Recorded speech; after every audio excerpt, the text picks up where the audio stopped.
Hello student, welcome back to our channel. So आज के video में हम देखेंगे security operation and risk management, जो कि सीरीज़ नंबर 7 होता है एनआईएसएम का। एनआईएसएम का जो एग्ज़ाम होता है वो बहुत ही इंपॉर्टेंट एग्ज़ाम होता है। अगर आपको कोई भी स्टॉक मार्केट में जॉब करनी है रिलेटेड टू बोला जाए एनआईएसएम और एनसीएफएम के सर्टिफिकेशन आपको करने पड़ेंगे। स्टॉक मार्केट की जॉब की बात करें, जैसे कि अगर आपको रिसर्च एनालिस्ट बनना है, अगर आपको किसी तरीके से डीलर की जॉब करनी है, ब्रोकिंग फर्म में अगर आपको काम करना है, या फिर आपको सिक्योरिटीज़ में काम करनी है, रिस्क एनालिसिस में जाना है, सो इसके लिए आपको एनआईएसएम सर्टिफिकेशन करना पड़ेगा। म्यूचुअल फंड डिस्ट्रीब्यूट करना चाहते हैं, म्यूचुअल फंड डिस्ट्रीब्यूटर बनना चाहते हैं, और अगर आप किसी भी बैंकिंग सेक्टर में जॉब करना चाहते हैं, जैसे कि एचडीएफसी हो गया, आईसीआईसीआई हो गया, और आपका एसबीआई कैपिटल हो गया। सो ये बहुत सारे ऐसे बैंकिंग सेक्टर हैं जो आपके सारे सिक्योरिटीज़ एंड ब्रोकिंग फर्म का काम करती हैं। ठीक है, तो ये इन कंपनीज़ में आपको अगर काम करना है तो इसके लिए आपको एनआईएसएम सर्टिफिकेशन तो करना ही पड़ेगा। अब एनआईएसएम सर्टिफिकेशन के लिए कौन कौन से सर्टिफिकेशन करने पड़ेंगे, जैसे कि 26 कोर्सेज होते हैं। अभी 26 के 26 कोर्स तो हम कर नहीं सकते, 26 कोर्सेज करने का कोई फ़ायदा भी नहीं है। तो 26 के 26 कोर्स ना करके हमें ये फैसिलिटी प्रोवाइड कराई गई है सेबी के थ्रू कि हमें इनमें से सिर्फ सिलेक्टेड सर्टिफिकेशन ही करना है जिस लाइन में हम जाना चाहते हैं। अभी स्टॉक मार्केट है, स्टॉक मार्केट में सिर्फ सिलेक्टेड चीज़ में जाना है अपन को। कैसे? जैसे कि एनआईएसएम का सीरीज़ नंबर 8 हो गया, तो वो सिर्फ और सिर्फ डीलर के लिए जॉब होता है, ब्रोकर के लिए होता है, डीलर के लिए होता है, रिलेशनशिप मैनेजर, रिलेशनशिप मैनेजमेंट है। तो ये आप अगर जाओगे तो आपको सिर्फ और सिर्फ डीलर और इसकी जॉब मिलेगी। अभी सीरीज़ नंबर 5 टेस्ट करते हैं, अगर आप क्वालिफाइड, तो उसके लिए आप म्यूचुअल फंड डिस्ट्रीब्यूटर पे जाएंगे। अगर आप सीरीज़ नंबर 15 करते हैं तो इसके लिए आप जाओगे रिसर्च एनालिस्ट के लिए। तो ऐसे सारे जो सर्टिफिकेशन है ना, वो अपने अलग अलग काम के लिए होता है, हमें सारे सर्टिफिकेशन करने की ज़रूरत नहीं है। और दूसरी चीज़ ये कि इन सर्टिफिकेशंस में एक और चीज़ मैं आपको बताती हूँ कि कहीं पे भी किसी पे भी आप जंप करके कोई सा भी सर्टिफिकेट कर सकते हो। ऐसा नहीं है कि आपको पहले 5 करना है, फिर 8 करना है, फिर 10 करना है, फिर 15 करना है। पहले 15 कर लो, फिर 5 भी कर लो, फिर 8 करके फिर 2 कर लो, तो कोई दिक्कत नहीं है। उसके लिए कोई भी सर्टिफिकेशन किसी भी टाइम पे कर सकते हो। और एक बात, हर सर्टिफिकेशन का एक एक्सपायरी भी होता है, तो एक्सपायरी के लिए ज़िंदगी भर आपको सर्टिफिकेशन के एग्ज़ाम देने की ज़रूरत नहीं है। रीन्यू करके एक रहता है, उसको आप रीन्यू कर सकते हो प्रोसेस। तो रीन्यू प्रोसेस से ये चीज़ हो जाएगा कि आपने एग्ज़ाम अटेम्प्ट किया था और उसी रजिस्ट्रेशन नंबर से आपका आगे भी फॉरवर्ड होता जाएगा। ठीक है, तो चलो रीन्यू के बारे में अभी नेक्स्ट वीडियो में बात करेंगे कि रीन्यू के लिए हमें कौन कौन सी चीज़ों का ध्यान देना चाहिए। बट अभी तो हम बात कर रहे हैं जो है हमारा क्वेश्चन नंबर 21, जो कि आज हम पढ़ने वाले हैं security operation risk and management, जो कि सीरीज़ नंबर 7 है। ये जो 7 नंबर सीरीज़ होता है ना, ये आपको सिक्योरिटीज़ के लिए आप वर्क करने के लिए हो सकता है। जैसे किसी भी ब्रोकिंग फर्म में आप जाएंगे तो वहाँ पे आप वर्क कर सकते हैं। सेकंड चीज़, अगर रिस्क एनालिसिस की पोस्ट मिल रही है आपको, या बैक ऑफिस की पोस्ट मिल रही है, तो ये वाला सर्टिफिकेशन बेस्ट है, तो ये आप कर सकते हो।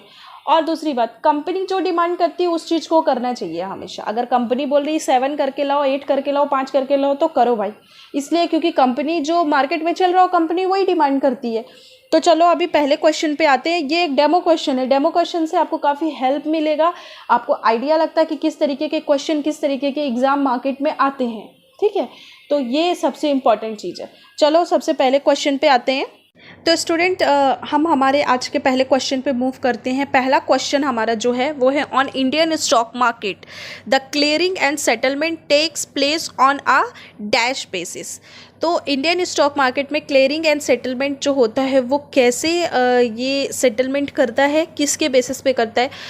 अब जो होता है वो डेली बेसिस पे होता है, वीकली होता है, मंथली होता है, या हर घंटे होता है। तो सबसे इम्पॉर्टेंट बात, ये डेली बेसिस पे होता है। और क्लियरिंग कॉरपोरेशन का काम होता है सेटलमेंट करना। ठीक है, जो कि डेरिवेटिव में ये सेटलमेंट करते हैं फ्यूचर एंड ऑप्शन पे, जो कि डेली बेसिस पे होता है। तो यहाँ पे देखिए, सबसे पहले एक्सप्लेनेशन पे हम जाते हैं। Clearing and settlement is post trading activity that constitutes the core part of equity trade life cycle. ठीक है, the details all transaction perform by the broker are made available to the clearing house corporation by a stock exchange end of the day. The clearing corporation, clearing house भी इसको बोला जाता है corporation को, gives an obligation report to the broker and custodians who are required to settle their money security obligations with the stipulated time period following they are required to pay penalties. ठीक है, तो इसका मतलब यही होता है कि ये जो सेटलमेंट्स होता है वो डेली बेसिस होता है, डेली बेसिस पे इसका सेटलमेंट करना रहता है। ठीक है, तो इसका जो राइट आंसर होगा वो आपका क्या होगा, ऑन इंडियन स्टॉक मार्केट में क्या होता है, डेली बेसिस होता है।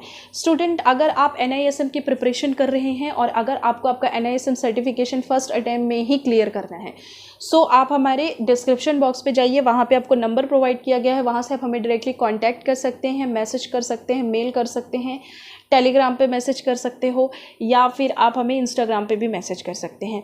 बाकी आप हमें डायरेक्टली कांटेक्ट भी लगा सकते हैं, जिससे आप हमें कॉल करेंगे तो डिपार्टमेंट के थ्रू आपको सारी डिटेल्स प्रोवाइड हो जाएगी। आपको शॉर्ट टाइम में भी अगर एग्ज़ाम निकालना है और आपको लॉन्ग टाइम पे भी एग्ज़ाम निकालना है तो भी हम सारी डिटेल्स आपको प्रोवाइड कराते हैं और फर्स्ट अटैम्प्ट में एग्ज़ाम निकाल के देने की गारंटी देते हैं, जिसमें हम स्टडी मटेरियल खुद अपना प्रोवाइड कराते हैं, आपको अलग से परचेस करने की ज़रूरत नहीं पड़ेगी। चलिए नेक्स्ट वीडियो पे जो हमारा आज का वीडियो है उसमें हम नेक्स्ट क्वेश्चन जो है उसको हम देखते हैं। तो दूसरा क्वेश्चन है, every clearing member needs to maintain an account with nationalised bank, scheduled bank, clearing bank और private bank. So every clearing member, जितने भी क्लियरिंग कॉरपोरेशन में क्लियरिंग मेंबर होते हैं उनका जो अकाउंट होता है वो मेंटेन होता है क्लियरिंग बैंक में। इनका अपना अलग बैंक होता है जो क्लियरिंग बैंक में ये अकाउंट होना चाहिए। Clearing bank acts in important intermediately between a clearing member and the clearing corporation. Every clearing member needs to maintain an account with a clearing bank.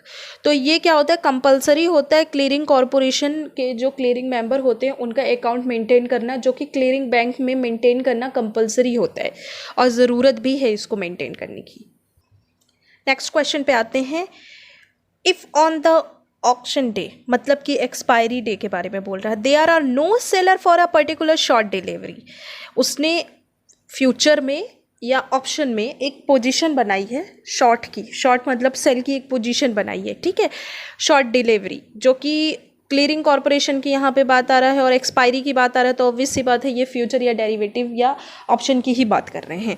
तो फ्यूचर या option में यहाँ पे कोई भी शॉर्ट डिलीवरी बनाया हुआ है, शॉर्ट किया हुआ है, मतलब कि पोजीशन को सेल किया है उसने। तो अगर सेल किया है तो वहाँ पे क्या हो रहा है, the clearing corporation will be carry out in process called, या will then carry out a process called. इसको क्या बोला जाता है, क्लियरिंग कॉरपोरेशन अगर उसका जो प्रोसेस है उसको कैरी आउट करता है तो उस प्रोसेस को क्या बोला जाता है, उस प्रोसेस को क्लोज आउट बोला जाता है। अभी पहले हम क्वेश्चन को पढ़ते हैं। क्वेश्चन यहाँ पे बोल रहा है, एक बंदा है वो एक्सपायरी के दिन क्या कर रहा है, एक्सपायरी के पहले से उसने एक सेल की पोजीशन बनाई थी। अब सेल की पोजीशन तो उसने बना ली, सेलर है वो, अब वो क्या कर रहा है, उस पोजीशन को एग्जिट करना चाह रहा है। तो उस पोजीशन को एग्जिट करने के लिए कहीं ना कहीं तो उसको बाई करना पड़ेगा ना कुछ, और वो बाई कहाँ से करेगा, बाई तो वो तब करेगा जब कोई ना कोई उसको सेलर मिलेगा, और अगर वो सेलर उसको रिसीव नहीं हो रहा है तो एक्सपायरी के दिन कोई भी सेलर नहीं है तो वो अपनी पोजीशन को एग्जिट नहीं कर पा रहा है। ठीक है, क्योंकि उसको बाई करनी है और बाई करने के लिए बाई भी कहाँ से करेगा, जब उसको कोई सेलर मिलेगा, उसे कोई सेलर तो मिला नहीं हुआ है। तो उस टाइम पे वो क्या करेगा, ऐसे सिचुएशन में वो ये करेगा कि उस पोजीशन को वो कैरी आउट करेगा, मतलब उस पोजीशन को वो रहने देगा। तो क्लियरिंग कॉरपोरेशन उस पोजीशन को कैरी आउट कर देती है, मतलब कि ऑटोमेटिक जो भी प्रॉफिट लॉस हो रहा होगा उस सिंगल कॉल पे, उसको चाहे वो प्रॉफिट हो या लॉस हो, उसको वो क्या करेगा, क्लियर करेगा और मैनेज करके आपके अकाउंट में क्रेडिट कर देगा। ठीक है, डीमेट अकाउंट पे। तो जो भी उसका प्रॉफिट एंड लॉस हो रहा होगा वो आपको मिल जाएगा। तो वो उसको आप क्या बोलते हो, क्लोज आउट बोलते हैं। ऐसी जो प्रोसेस होता है उस प्रोसेस को क्या बोला जाता है, क्लोज आउट प्रोसेस बोला जाता है। ठीक है, अगर इस वीडियो से रिलेटेड आपको कोई भी इशू आ रहा है तो कॉमेंट सेक्शन पर कॉमेंट करो, और अगर आप क्लासेस ज्वाइन करना चाहते हो तो डिस्क्रिप्शन बॉक्स में जाइए, वहाँ पर आपको नंबर मैंशन किया, वहाँ से आप हमें डायरेक्टली कॉल और कॉन्टैक्ट कर सकते हैं, ड्रॉप कर सकते हैं, व्हाट्सएप भी। चलिए अब मिलते हैं नेक्स्ट वीडियो में, तब तक के लिए take care of your health, your family. जय हिंद एंड ऑल द बेस्ट।